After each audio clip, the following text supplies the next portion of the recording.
Thomas, what's your team news for this game, and does Mateo Kovacic have a chance of playing? No, unfortunately not. He is still a bit injured. He trained with us, but still not fully confident. Felt something at the end of the training, so he's not available, unfortunately. And all other players are available except for Toni Rüdiger, who got injured in the last minute of the Madrid game. So these are the two who are out from injury. Everybody else is available for tomorrow. Do you have any concerns over Rüdiger and Kovacic for the Real Madrid game? Yeah, for sure. Before training today, we thought that Kova has a big chance to join us for Madrid, maybe even for today.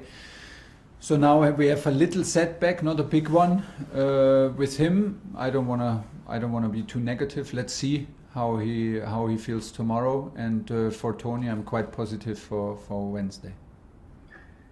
You've had quite a taxing week. It's been a positive week in terms of results with West Ham and Real Madrid. Yeah.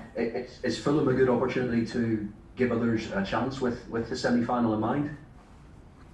No, Fulham is a good chance to keep our advantage in the league, nothing else. And this is a moment where we need to prove to ourselves that we can fully focus on one match, and there is one match to play tomorrow, no other match. I know very well that it's a match in between two semi-finals, and that is a not usual week. And I'm very happy that it's not a usual week, because it's a big thing to play in a semi-final of Champions League. But still, it's the moment to prove to ourselves that we are capable of focusing, that we are capable of putting all the energy into tomorrow's game. This starts clearly with me, with the lineup, with the preparation, with the talk, and the mindset from the coach, and then towards the staff, to the players. And this is what we have to prove to ourselves tomorrow. Andreas Christensen said this week there have been no talks over a contract extension for him. In your opinion, as the coach, do you feel he's done enough? Do you think his long-term future will be at Chelsea? I think it's the best if he talks on the pitch, and as long as he is on the pitch, and as long he plays like he plays, he has all arguments, all rights to be here. I think he is happy to be here. I am happy that he's here. So I will not get involved into any other situation, into talks and negotiations. I never did, and I never will. But I think he speaks for himself on the pitch, and this is the most important. And this is not the moment now to get distracted with any other issues. And Christian Pulisic is getting a lot of plaudits again for his consistency at the moment. I just wondered what you've made of his recent performances, and do you think he can have the same impact? I know there's a lot of these Hazard comparisons he didn't seem too comfortable with, but can he have the same sort of impact at this club that Hazard did? Well, he took his number, so now he has to live with it. It's his fault. So he has a bit of influence, and had a bit of influence to the comparisons. But if people do this, maybe they think about it in the best way. No. I'm happy that he arrives in the decisive moment of the season in top shape, in good confidence. This is the key point for him that he feels confident in his body, that he feels calm in his mind, that he feels free on the pitch, and when he feels this. When he feels like this, he can be a decisive guy for us, and this is what he proves in the moment. He gives us a big physicality, and we have to see how we put him on the pitch tomorrow, if he starts or he comes from the bench. But we are very, very happy that he is decisive, and he steps up and plays full of confidence. It's good for us. Sam Shu, PLP. Hi there, Tom. It's nice to see you. Just going back to that thing you're on about there, about the size of the game. How difficult is it to get the balance right in terms of the squad selection? Because obviously Wednesday is such a big game, but then again, so is tomorrow. Yeah, absolutely, and there is no doubt about it. We're in the middle of the race, and is it always super easy to switch from one competition to another? No, but who cares? I mean, everybody can do easy. So it's our job. It's our job to switch focus, and it's our job, my job, to find the mix and to put the players in the right mindset, and to prepare this match in the way that everybody understands the importance of the match. But honestly, we did not work that hard, and I hope that the players feel the same. They did not hopefully work that hard all these weeks, all these matches, and during a game against West Ham to give us this advantage, just to let it slip through our hands by not being focused.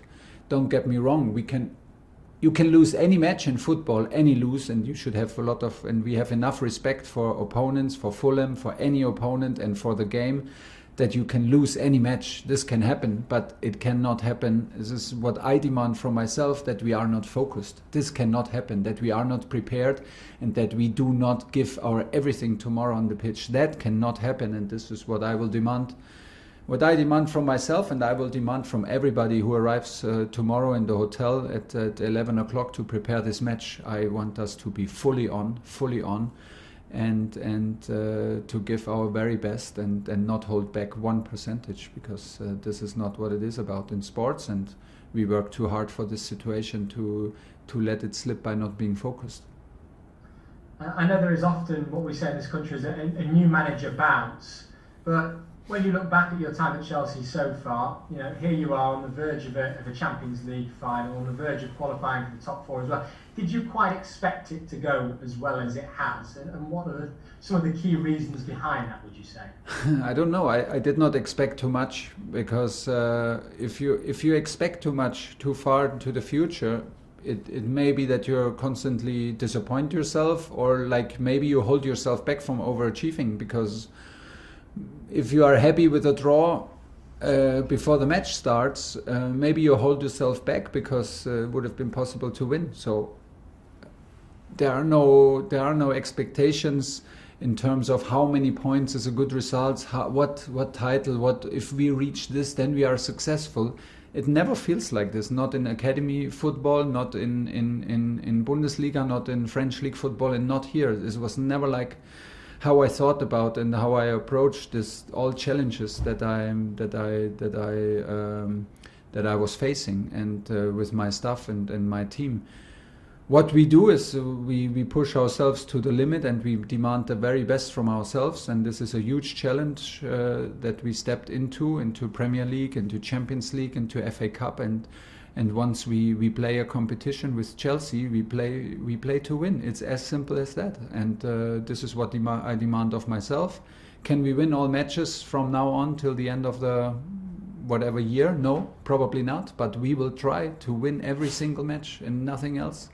This is what we expect from us, and I will be never fully satisfied when we play a draw. I will be always super angry when we lose. It's part of my personality. It's part of the DNA of this club. So it's like how the players tick. This is how it works, and it works in no other ways than step by step.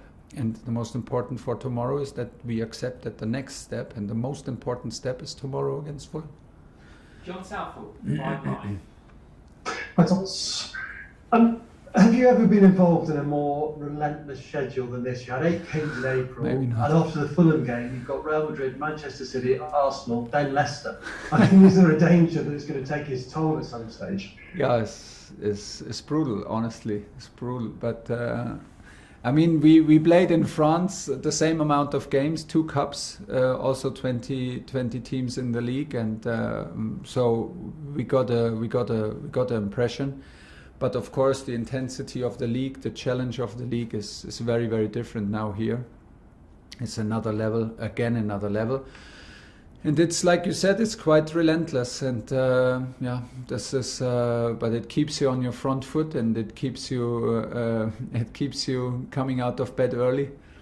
There is simply no time to breathe. There is no time to sit back and get too relaxed, too comfortable. And this is a good thing. It sharpens your mind, it sharpens your mentality, and this is what I find very impressive in this club. Everybody is on the front foot. The dressing room, the players are totally aware of these challenges and what it demands, and they totally live up to it in recovery, in the way how they approach their job, in the time they spend here in the club. Everybody in the club is fully aware what it takes to be in shape. And this is very impressive, and that's why, although it's super demanding, we feel very comfortable because we arrive any game with the knowledge and the deep conviction. The conviction that we are prepared for this, and we can perform on this level, and we can adapt. Last one, John.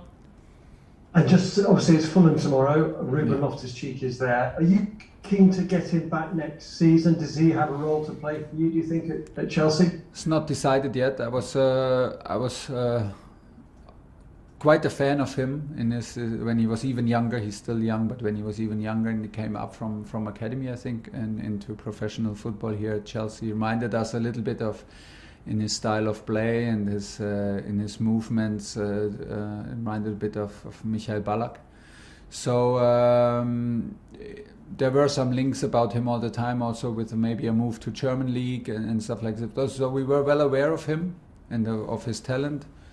Sometimes things, I don't know why things did not work out on maybe like he wished and everybody wished, but he is on loan now. He's doing good, leaving his footprints there, and it's absolutely not. It would absolutely be unfair and not fair if I judge him from TV and from hearsay, what people say about him. Normally, I love to work with players and give my opinion. Then maybe also pretty quick, but from a direct impression. This is what we don't have. I don't know what his idea is. I don't know what exactly. Honestly, what my opinion is and what the club's opinion is, there's no decision made yet. Declan, Talk Sport. Afternoon, Thomas. Unmute yourself, Declan. Try again. That's it. There you go. Hey, afternoon, Thomas. Just a quick two from me. You told us after the game in Spain, Timo Werner just needs to keep his head up. Yeah. Now, although he's been putting in good performances, it's 3 goals in 33 games. Are you slightly concerned by the lack of goals he's rewarding with the team?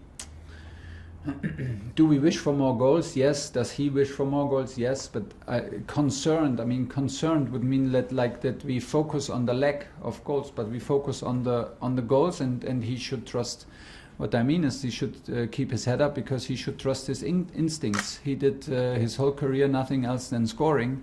And it's important that he trusts his instincts and that he keeps on focusing to score, because this is what he does and this is what he used to do, and this is what he needs to do. What is the worst case scenario when the next chance comes? Okay, that he misses a chance. I mean, there are millions and billions of people out there who never have a chance to take and never can play on this level. So okay, if the worst thing is that you miss another chance, okay, so take it, because there will maybe come the next one. But yes, I just wanted to be very honest also with you and with the questions, and like with Timo, are we happy when he misses a chance like he missed in the last game? No. Is it about quality? No. It's about confidence, about the momentum, about maybe trusting his instinct more and not overthink it. But it's easier said than done. I never scored a goal in my whole career, and if I did, it was like birthday and Christmas at the same day. So it's honestly, it's easier said than done. But I don't wanna also be I don't want to make the problem bigger than it is. It is what it is, and he has to go through it. That is his life, and he can be very happy about it. So fight your way through. That's the point, and he's doing this.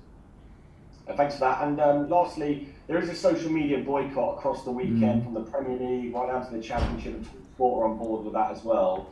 I just wanted to ask you, why do you think it's so important, not just for players, coaches, but fans and the everyday person, to really get back and really back this campaign this weekend?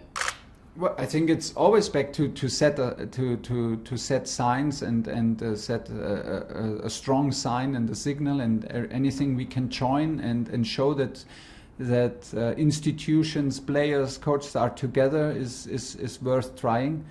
It will never be enough. We can always do more, but if a campaign like this is is on. We are fully committed, and it's a good thing to join. It's the best thing to back up.